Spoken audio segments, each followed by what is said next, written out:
This week on Painting Lines. He went from lucky loser to semifinalist. And I mean, talk about playing on borrowed time. The question is whether Zverev has the maturity. This dude just can't catch a break. His second breakup in like a month. Ready?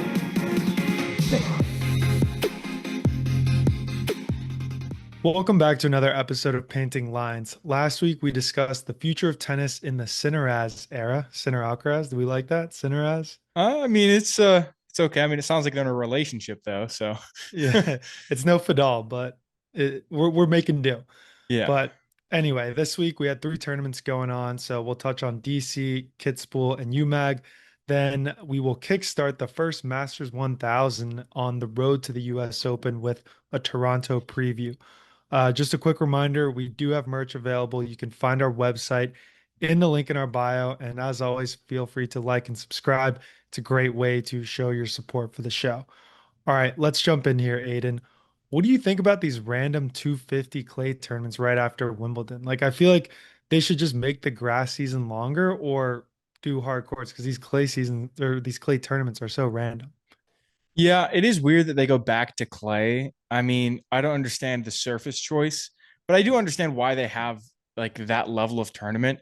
And I think it's just so that players can actually win a title. It's kind of like the after Australian Open period. There are a few times in the year where it's like, yeah, you may not have the best players there, but you may see a unique title winner. And it's like after the Australian Open, after Wimbledon, and after the US Open at the beginning of like that East Asia swing in China and such. I feel like it's just an opportunity for some lower level players to get a title.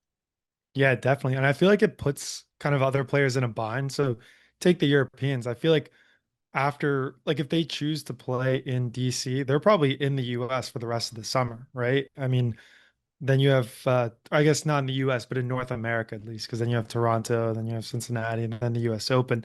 So I feel like some of the players who are on the edge of maybe playing in a 500 versus staying home and playing in a 250, it's kind of like, all right, do I go for maybe more prize money on the 500 and maybe make a run there, or stay closer to home, spend a couple weeks in Europe and play these clay tournaments and, hopefully make a deeper run? 100%. Yeah. All right, let's kick it off with DC. We got Deminar. He is victorious there. He battled back down from 4-1 in the third, saved three match points to win his first title of the year, 10th overall. And fun fact, he joins the other Aussie legends, Leighton Hewitt, Pat Rafter, and Mark Philippoussis as the fourth Australian to record 10 career titles since the ATP Tour started. Now, you probably saw Deminar winning 10 titles in his career, right? I feel like this kind of snuck up. Like, I didn't realize how soon he was going to win the 10 titles. Yeah. I feel like he just is a guy where it's a little bit under the radar, but also he's a top 10 level player. So you expect him to have these titles. Definitely, definitely. And dude, how about that moment at the end, after winning, consoling Davidovich Fokina? Like, what a class act. Yeah. I mean, I got to say, I do think that it was all good intentioned, but me as a competitor, I feel like I wouldn't want the other person to console me at the end of the match because there's the positive of like yes, someone is consoling you, but you're also like sometimes when you're in a terrible moment like that, it's almost like if their intention is in any way misconstrued, it's almost like gloating, right? It's like, oh, you tried your best. Yeah, I agree. I don't think I would want to be comforted because you bring up UFC in this situation, right? It's like after you knock someone out, then you like bow to them and bring them Yeah, up and gas yeah. them People are up. like, oh, great job. It's like you just got your head kicked in. Not really a Yeah. great job. But and it's like I get it. I understand why it's considered classy to do that, and I do think it is generally positive intentions. But it's also like sometimes you just want to sit in your loss. Yeah, no, I agree. And then we saw Nadal. Nadal did that to Federer back in the day too. Remember when Federer just kind of broke down in tears? Nadal comforted him after that Wimbledon title. Yeah, it's just it's tough. You don't know what to do in those scenarios. So I guess that is probably the right move. So do you think that was pretty rare for Deminar to do, or do you think other players would have done it as well? Like, who do you think wouldn't have done it? Let's put it that way. I think it depends who you're going against. I mean, I think Davidovich Fokina is a very unique situation because he's been so close so many times, And so like it almost presents a very different thing where I think a lot of players would have done it just given the fact that you know how much this title would have meant to him. Yeah, I feel like Zverev's not doing it. That's just me. Maybe, maybe not. Yeah. But anyway, so Deminar wins. I think this is a positive sign for him because remember after Roland Garros, he was kind of injured. He said he felt burnt out, and now he wins a title here. So my question to you is, do you think that he can carry on this momentum and hopefully make a run either in Toronto and then eventually Cincinnati in the US Open? Or do you think this was kind of a fluke and he got lucky with a pretty easy draw, honestly? I mean, I don't think it's a fluke, but I feel like we saw what happened last year at the US Open, right? Like he was playing well, he was on a positive trajectory, and then he lost to Draper. And it's like, yes, Draper's a very solid player, but I think that just shows that he's not at like the win the US Open level right now. I mean, I know Mhm. that's based on last year, but still, it just doesn't feel like he's made that crazy step up. Like when we saw Sinner take that step up and all of a sudden he was like the best player in the world, we were like, okay, he's going to win some slams. I haven't seen anything from Deminar that's shown me he's going to beat an Alcaraz, beat a Sinner, beat a Djokovic. Yeah, there's just nothing special about his game, right? He plays pretty conservatively, percentage tennis, and just kind of outlasts his opponent. I mean, You know, that what's special about his game is the fact that it's impossible. It's like almost impossible to hit a winner past him. But against the best guys in the world, that doesn't always work out. yeah, no. All right, let's talk about the other finalist, Davidovich Fokina. This is an unfortunate stat. He is 0-4 in ATP finals. Yeah. I mean, he's not in a position you want to be in. And it's really interesting, actually, because he's getting to the point where he may be the highest ranked player of all time to not have won an ATP title. Because if you look at his, even just his live ranking, he's already in the top 20, which is a very rare occurrence. I think there's only one other player, Julian Beneteau, who's actually been in the top 20 and not won an ATP title in their career. And then you look on the other side of it, and in the year to date rankings, I think he's number 11. So he's borderline a top 10 player in 2025. And the fact that he's never won an ATP finals or not an ATP final, an ATP title is crazy. Yeah, it is crazy. And it's not a stat that you really want. I mean, it's got to be a mental block at this point. Like he had a hell of a run. He took out Fritz, he beat Shelton. We know he could play, but it's just these moments in the finals, like when he had match points where he could have won against Deminar. I think he had match points against Kitsmanovic before in Del Rey Yeah. too. It's just, you know, he can't close it out. And I feel like once he is able to get over that hump and win a title, then all the nerves kind of release. He's like, all right, I did it. And then we'll see him start rolling and hopefully win more titles. Yeah. I mean, I think the difference is just playing a little bit slightly more conservative on those match points. It, and especially when you're playing against someone like Deminar, that's the worst thing because Deminar's not going to he's really not going to give you that final point. And I think you saw that in this match because there was one of the match points that Davidovich had where he got a forehand approach shot, took a conservative approach to the net, and Deminar hit this lob that honestly I think would have been the match if this was an amateur level because it caught like the outside of the line in the doubles alley. So like it was just right there, and Davidovich ended up hitting a forehand and didn't do that much with it. And Deminar ended up coming back and winning the point. And realistically, like it's a situation where Deminar just put the ball back in play one more time. And Davidovich was like, okay, I don't want to take the massive risk to like, I don't know, hit an overhead or play another super aggressive shot. And that came back to bite him. Yeah, if this is an amateur match and I'm Davidovich Fokina and I get that shot, I'm calling it out. I don't care. I don't care if it just caught the line. Yeah, I mean, it was like very much just catching the line. It would have been one of those ones where like even if Deminar saw where it landed, it's like it's not the worst call you've seen in an amateur match. Yeah. But overall, though, what do you think about his run? Because he had a much harder run than Deminar did. I feel like he kind of did all the legwork for him, like taking out Fritz and Shelton. And I don't think Deminar even faced a top 10 opponent or a top 10 seed in this tournament. Yeah, I mean, definitely a luckier run on the Deminar side, and yeah, solid from Fokina. But at this point, he's not going to be happy with another Mhm. finals loss. Well, speaking of lucky, let's talk about Mute here. He went from lucky loser to semifinalist. And I mean, talk about playing on borrowed time. Like I know someone who was at the match and saw his quality and was just taking pictures of him breaking rackets, throwing fits, like absolutely crashing out, and then going from there to beating Medvedev. Like that's just it only he can do that, I feel like. Yeah, I mean, it definitely was a tough match though with that Medvedev situation. If you watched even just the highlights, which was all I caught, uh, you could see that both guys were very much struggling. I mean, I think Mute was even cramping like on match point, but it was really breaking down both guys. So I think it was honestly more of a uh, out conditioning or out just physical, like it was a physical battle, and he just gutted it out a little bit more than Medvedev.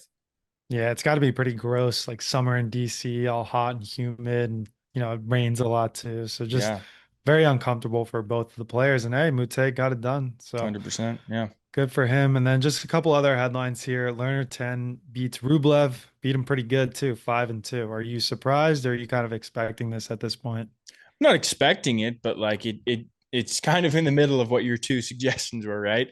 Like not surprised, but also not expected. So it's like it just happens. Yeah. And then Taylor Fritz, he went viral during the tournament on like social media for that math moment, or should I say lack of math moment. Did you catch it or no? Don't know what you're talking about. Some guy kind of came up to him, they were filming, and they asked Taylor Fritz, "Hey, do you get money?" And he's like, "Yeah, I get money." And the guy's like, "All right, great. How much money do you have if you have 50 $20 bills?" And Fritz kind of just froze. Like he was thinking about it. He was trying to do the math in his head. He was thinking out loud, talking about like, "Oh, you got five, this is that, carry the one." And it was just not looking good for him because I think the longer it took, the more nervous he got. And then he was like, I've been drinking tonight. And the guy's like, no, it's fine. Just like answer the question. And Taylor's like, you got $10,000. That's what it is. He's like, no, you Yeah, don't. a little bit off there, I Taylor. know. So tough scene. I had a couple people send it to me being like, yeah, at least he's good at tennis, like stick with tennis, that type of thing. But hey, hopefully he's being a good sport about it. And you never want to be put on the spot like that I too. mean, yeah, it's hard to ever be mad at someone for not coming up with the right answer on the spot after you've seen that Billy on the street clip where What he is goes that? up to the person, he goes, for $1, name a woman. And the person just keeps saying name a woman. And the person is like, what? Name a woman? Any woman? And he just goes, name a woman. And they just freak out and can't name one, and they eventually just run away. So it's like, Yeah. yeah, I mean, at that point, you can't get any worse than that. I was gonna say, I feel like if you're famous, just avoid street interviews at all costs because they can only bite you in the ass and embarrass you. Yeah, pretty much. It does no positive if he comes up with 1,000 immediately. Yeah, I know, right? All right, well, anyway, let's hop on over to Europe here, get on the clay, get back on the clay. It should be over by now. But anyway, Kitzbuhel, Bublik, he wins his third title of the year and goes back to back because he won in Gstaad last week, just won Kitzbühel this week. Is Bublik now officially a clay rat? He had that big Roland Garros run. He goes back to back titles here. What are you thinking? Well, I Is mean, clay his best in surface? between that, he won an ATP 500 on grass. So I feel like that's like the definition of not being play rat, right? He's just an all surface guy now, I guess. Yeah, I mean, he won those indoor titles last year, right? So I feel like he's just when he's on, he's good on any surface. Yeah, and the funny thing is he beat Arthur Cazot, second week in a row too. He had him in the semis last week and then just beat him in the final here too. And Cazot, I saw in Wimbledon, as I mentioned, that dude is explosive. He's got a big serve for, not that tall of a guy. So just good to see that Bublik can, play more well-rounded tennis and not just be, kind of serve body Yeah. or trick shot, I should say. But Tough for Kazo though to lose to the winner 2 weeks in a row. yeah, yeah, it was his first ATP final too. So he was not in as bad of spirits as Davidovich Fokina. He's pretty happy about the fact that he actually made a final, posted some pictures about it, and congratulated Bublik. Yeah. Yeah. But Bublik, man, he's on a run. He's on a tear. He's 17-2 since Roland Garros. Yeah. I mean, The only issue with that record is that it does feature a first round loss at Wimbledon, which is was a massive Yes. letdown. Yes, but it also features a Sinner win, which is like two polar opposite ends of the spectrum. True, true. All right, now UMAG, another back-to-back. We got Darderi. He goes back-to-back. He won Bastad last week and wins UMAG this week. And unlike Davidovich Fokina, he is 4-0 in ATP titles. He's got a perfect record. So this dude's just clutch. He comes up in big moments here. And he had a nice celebration too. He like I think ripped off his shirt and just kind of went ham. Yeah, I mean, he just showing the emotion, the positive emotion instead of the negative that Fokina had. Yeah, so both these tournaments, UMAG and Kitzbühel kind of lacked like serious talent. I would say in UMAG, one of the other big headlines was the number one seed, Cerundolo. He loses second round to Taberner. I think I saw his name for the first time, but he's a Spanish guy, so I'm just assuming he's pretty decent on clay. Yeah, I feel like that's the immediate assumption, right? You're like, okay, Spanish or South American. You're like, okay, probably good on Mhm. clay. Yeah, right. But with Bublik and Darderi winning these back-to-back titles, do you think that this will transfer over to hard courts, or do you think this kind of ends right here with the end of the mini clay season? I think it's very much a wait and see type of thing, right? Like we could maybe make a prediction a little later in the hard court after maybe Canada or after Cincinnati about how they're going to do in the US Open. But these are very small tournaments, like you said, little bit of a top talent missing. Like there's no like massive players in these tournaments, and also like you said, it is clay, so that's very different. A lot of factors that are tough to analyze going on to the hard court. Yeah, I mean, you got Bublik, who was the one seed in Kitzbühel, and then Cerundolo, who's the one seed in UMAC. So just yeah, kind of a lack of that star power. But who do you think has a better chance of doing well on these hard courts? Do you think Bublik or Darderi? I got to say Bublik, right? I feel like he's Got just to. has the not only the higher ranking overall, but also has a strong serve that is a massive tool on hard courts. Yes, he does. I'm excited. I'm hoping he can make a serious run at the US Open. Yeah, that'd be exciting. Yep. All right, so that about wraps up the recaps of the three tournaments this week. Let's switch on over to the Canada Open preview. So we are without the number one and two in the world, Sinner and Alcaraz. Talked about this last week. Djokovic is also out. I think this is a great opportunity for someone new to win a Masters 1000.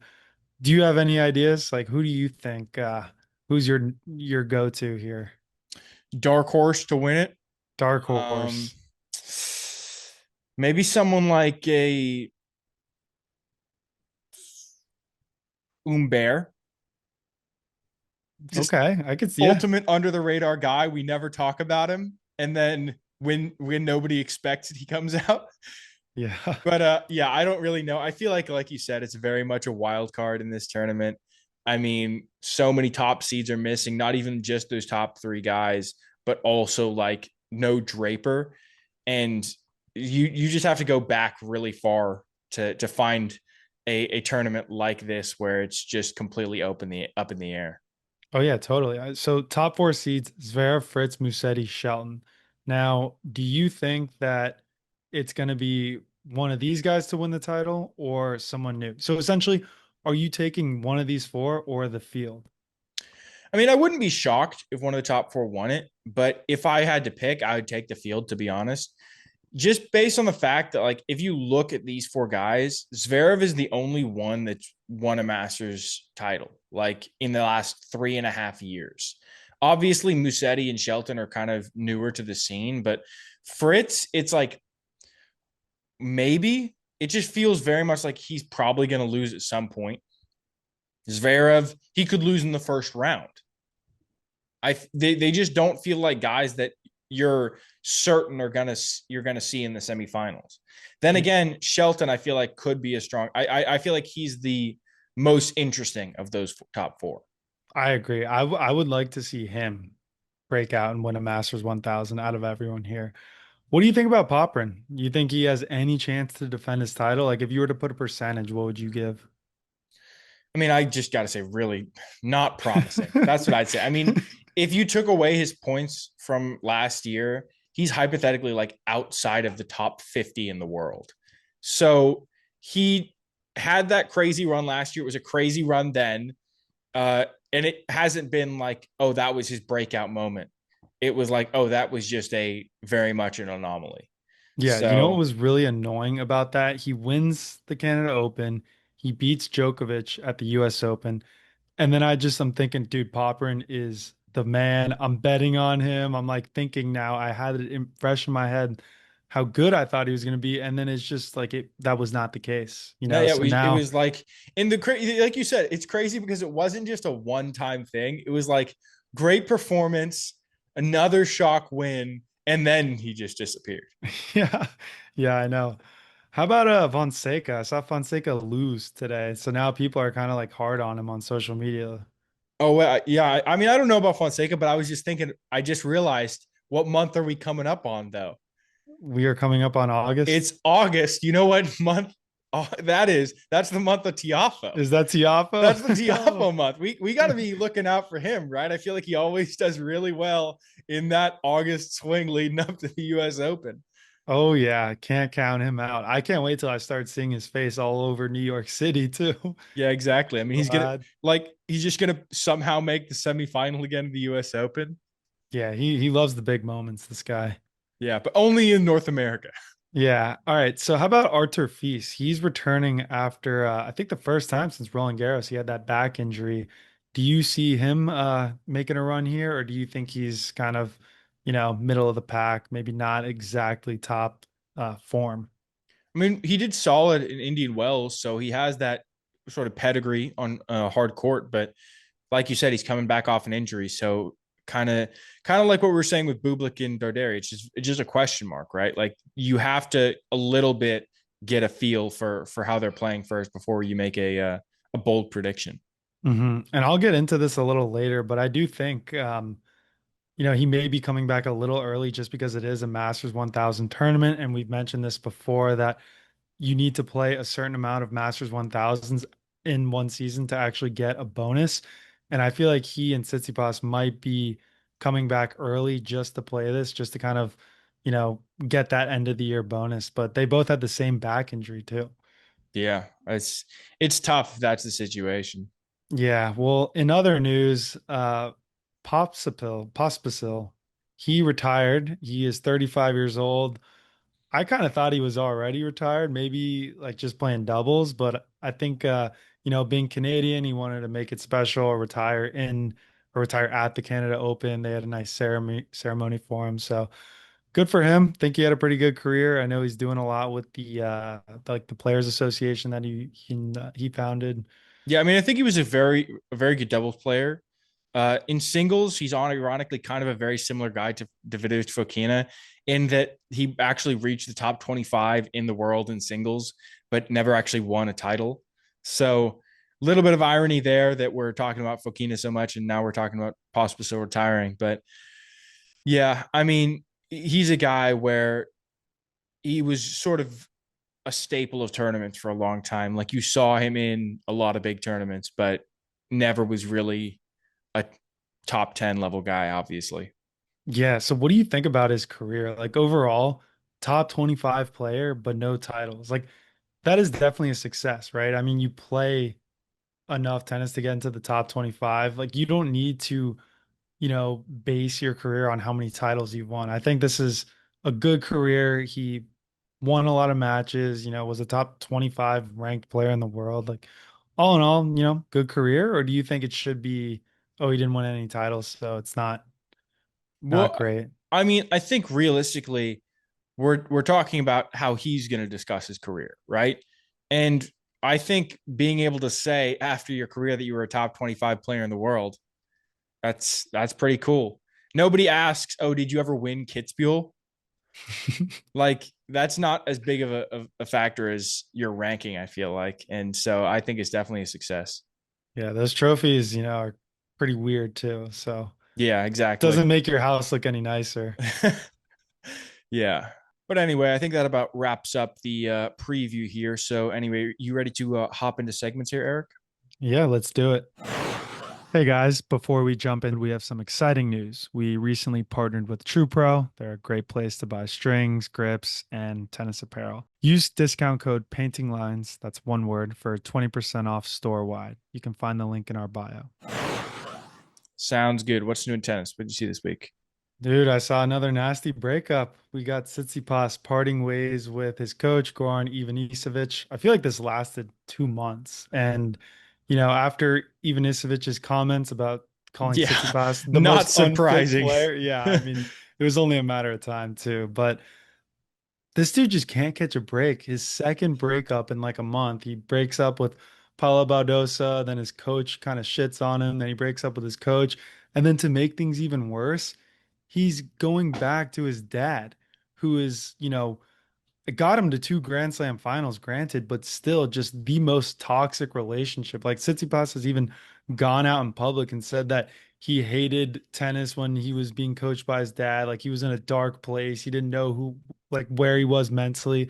So just insane. And he's ranked number 30 now. So I feel like he just can't really fall that much harder. But we'll see. I don't want to say that. Yeah, I really want to see just Tsitsipas just stop caring. I feel like that's what he's got to do to I start feel like enjoying he'll play tennis so again. much better too. 100%. If he stops feeling like he has pressure to be a crazy good player, I think he'll play much better. Yeah, you know what he should go full curious mode, just not have a coach or anything. Yeah, just pull up, just walk Pull on up. the ultimate move is like walk onto the court with like one racket. And Yeah. that's it. No Just walk bag. on, no bag, just a racket. You look Dude, like it's so funny because you look like such a goof when you do that, yeah. just even in like casual settings. Yeah. You're pulling up with just the racket. Dude, he should show that he's actually serious. Shave his head. It's boot camp style. Get rid of that long hair.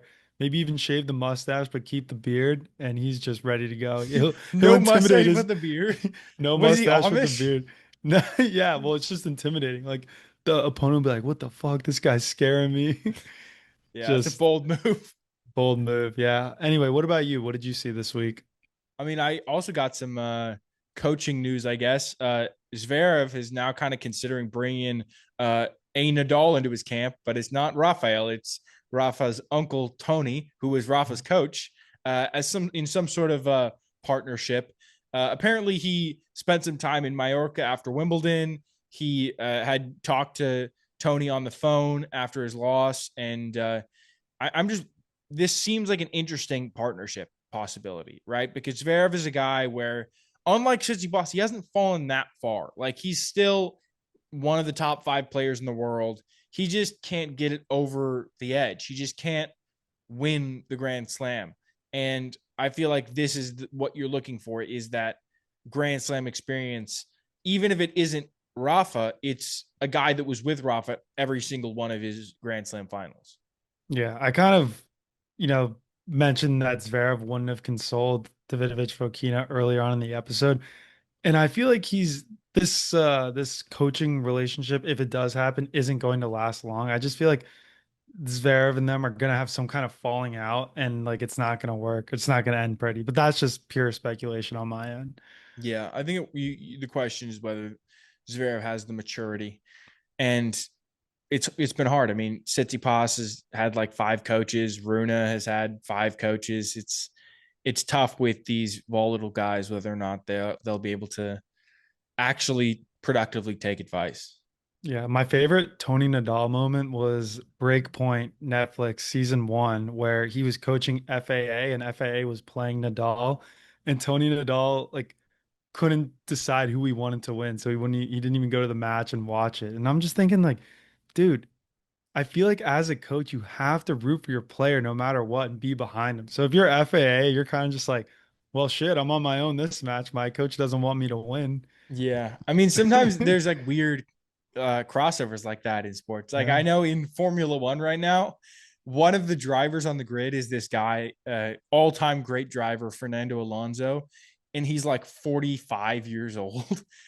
Very old. Maybe I'm exaggerating what it is. Like he may be 41. But either way, he's also the manager of another driver on the grid. So it's like there are times where like those two cars are competing and you're like, well, if they crash, like, what does he do? He's like, oh, I'm dropping you as my manager. Yeah, that is a crazy scenario. But yeah, you're right. Pretty similar. But A lot of overlap. yeah, I kind of agree with you. Like, you got to say, I'm supporting my client. Like, you have the personal relationship with the other person, but Hmm. this is the guy that is paying you to be on his side. Yeah, and you can even like fake it too. You could be in the box. You could like secretly internally just be like, "Yeah, I want Nadal to win," but still show support for FAA. Exactly, exactly. Anyway, how about a bet of the week here? So bet of the week, I am just gonna kick Tsitsipas while he's down. I am taking O'Connell plus 160 over him. I just don't think he's ready. I think his back is still a little injured. He's in flux with the coaching situation. I think his head is all over the place. So I'm going with O'Connell here. I didn't even look to see like what their head to head is or what kind of stats they have. I just think that Tsitsipas isn't really ready to play, and I don't think he's Yeah. going to perform well. Is he even seated in this tournament?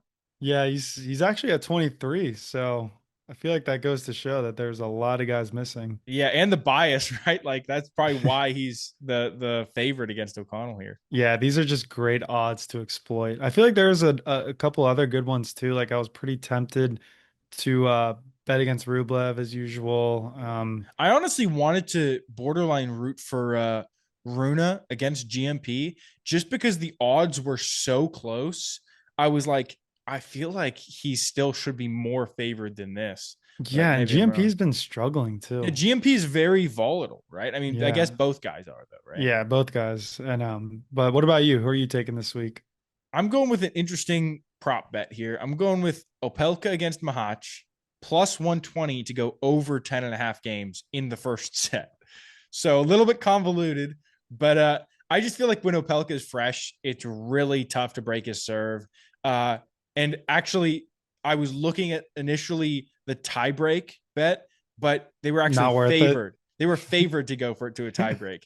But essentially, if you bet on over 10 and a half games, which is either 7-5 or like a really close uh, tiebreak set in the first set, then you're actually getting better odds. So uh, I think if he does get broken, it's going to be very end of that set. So that's why I'm going with this one here.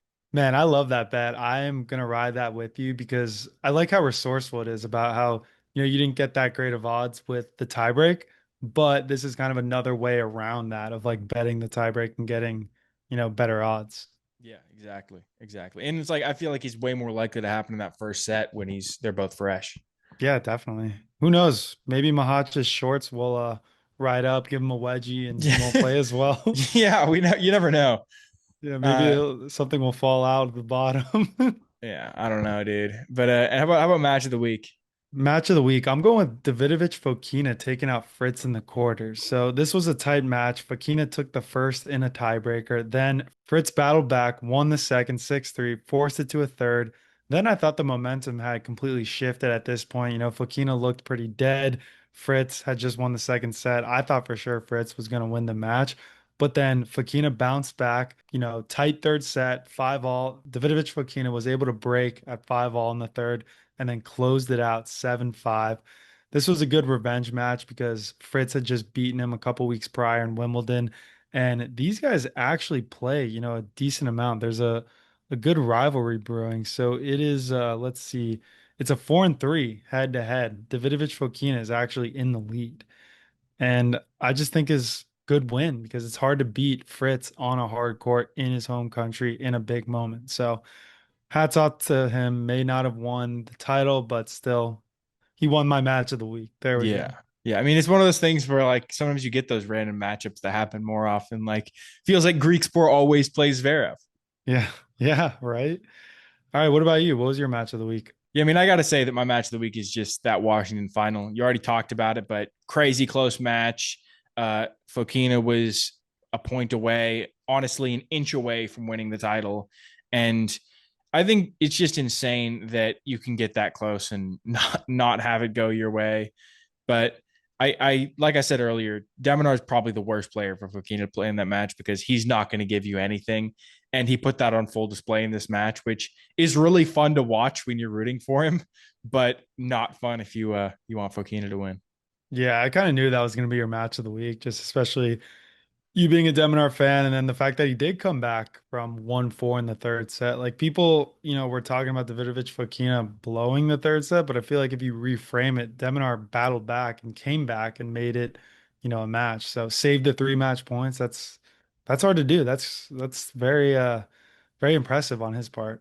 Exactly. Yeah, like you got to give some credit to Deminar. Definitely. Give credit where credit's due, man. All right, and that's the show. If you're not already subscribed, go ahead and hit that subscribe button. You can find us on Instagram, TikTok, YouTube at Painting Lines Podcast.